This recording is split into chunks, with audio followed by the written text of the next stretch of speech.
The moment I heard my brother laugh and call me a pathetic failure during a family livestream, I froze. I wasn't supposed to hear it. They thought I was still at work.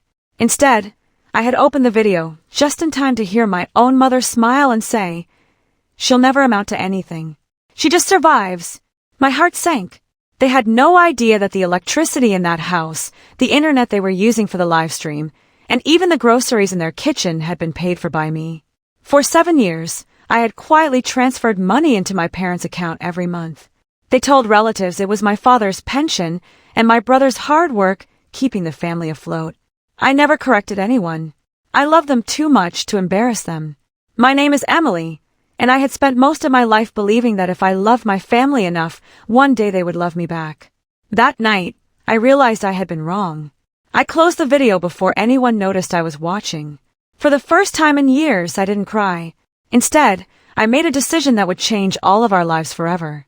The next morning, I opened my banking app. Every automatic payment was listed there. Electric bill, water bill, mortgage support, internet, insurance, even my younger brother's car payment. Month after month, year after year, thousands of dollars had quietly left my account. No one had ever thanked me. Instead, they joked that I was the least successful person in the family because I wore old clothes, drove an aging car, and never took vacations. They never knew why. Every extra dollar went to them. I pressed one button after another. Cancel! Cancel! Cancel! When the final payment disappeared from my screen, I felt strangely calm. For once, I chose myself. 3 days later, my phone exploded with missed calls. The electricity bill hadn't been paid. The internet company had sent a warning. My brother demanded to know what was happening. I simply replied, "I thought successful people could handle their own bills." Then I turned my phone off. A week later, my parents showed up at my apartment. My mother looked worried. "Honey, there must have been some mistake at the bank." "There wasn't." My father frowned. "What do you mean?" I invited them inside and placed 7 years of bank statements on the table. Every transfer, every payment, every receipt. Neither of them spoke. My brother arrived a few minutes later and stared at the papers in complete silence. Finally, he whispered, "You paid all of this?" I nodded. "Well, you were calling me a pathetic failure." No one denied it. Because they couldn't.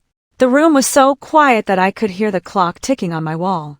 For the first time in my life, they had no excuses. Only shame. My mother began to cry. She reached for my hand, but I gently pulled it away. "I spent years trying to earn your approval," I said. "Every overtime shift, every holiday I skipped, every dream I postponed. I did it because I believed family came first." My father lowered his head. "We didn't know. You never asked."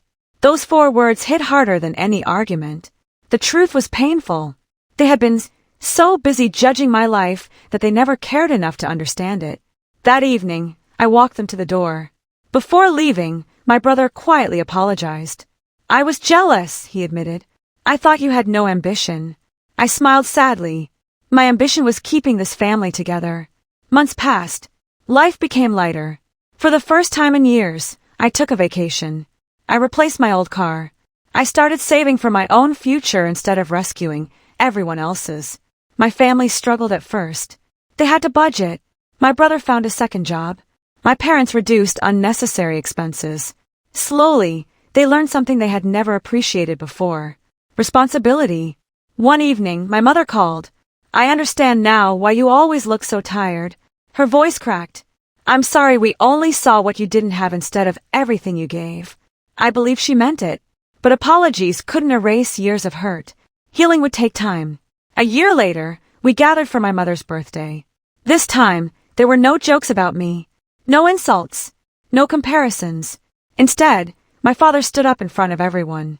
With tears in his eyes, he said, "4 years, we called Emily a failure because we judged her by what she owned instead of what she sacrificed.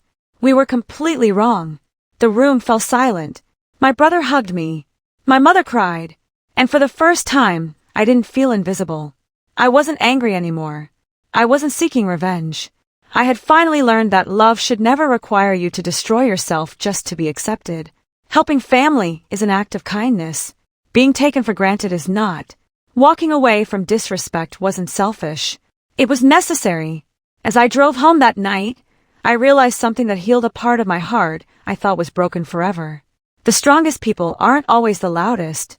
Sometimes they're the ones quietly carrying everyone else until the day they finally decide to put themselves first.